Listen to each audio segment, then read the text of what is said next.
रात्रि का प्रवेश होते ही संध्या के समय मुनि ने आज्ञा दी। तब सबने संध्या वंदन की। फिर प्राचीन कथाएं तथा इतिहास कहते कहते सुंदर रात्रि के 2 प्रहर भी बीत गए। तब श्रेष्ठ मुनि ने जाकर शयन किया। दोनों भाई उनके चरण दबाने लगे।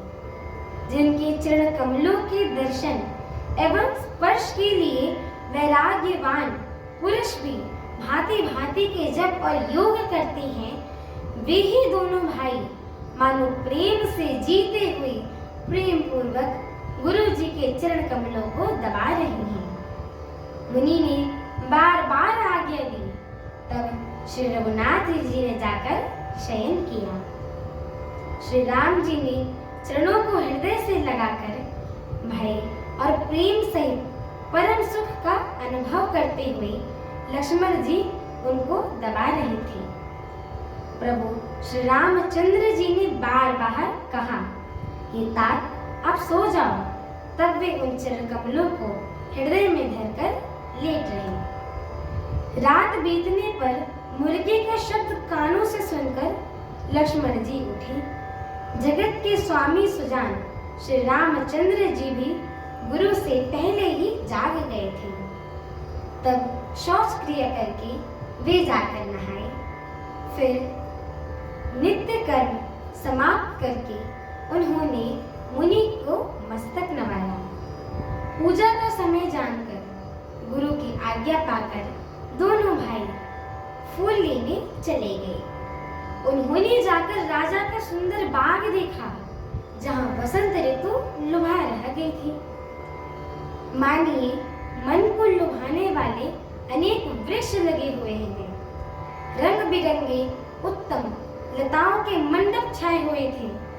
नए पत्ते, फलों और फूलों से युक्त सुंदर वृक्ष और अपनी संपत्ति से कल्प वृक्ष को भी लजा रहे थे। पपीहे, कोयल, तोते, चकोर आदि पक्षी मीठी बोली बोल रही थी और मोर सुंदर नृत्य कर रहे थे।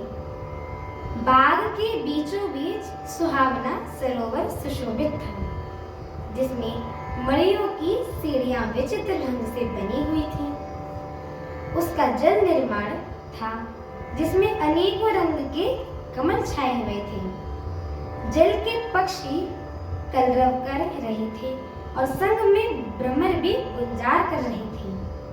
बाग और सरोवर को तो देखकर प्रभु श्री रामचंद्र जी भाई लक्ष्मण से हर्षित हो गए। यह बाग वास्तव में परम रमणीय था, जो जगत को सुख देने वाले श्री रामचंद्र जी को सुख दे रहा था। हमारी आगे की श्री राम कथा को सुनने के लिए हमारे चैनल को लाइक, शेयर, सब्सक्राइब एवं कमेंट अवश्य करें।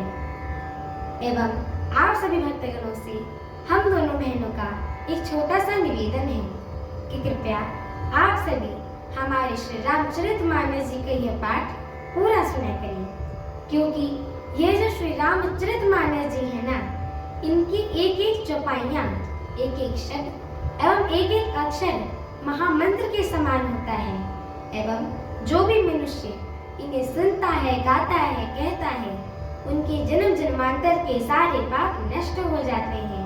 इसीलिए एक बार जोर से बोलिए, श्यामल रामचंद्र की जय हो, माता जानकी की जय हो, पवन सुत हनुमान की जय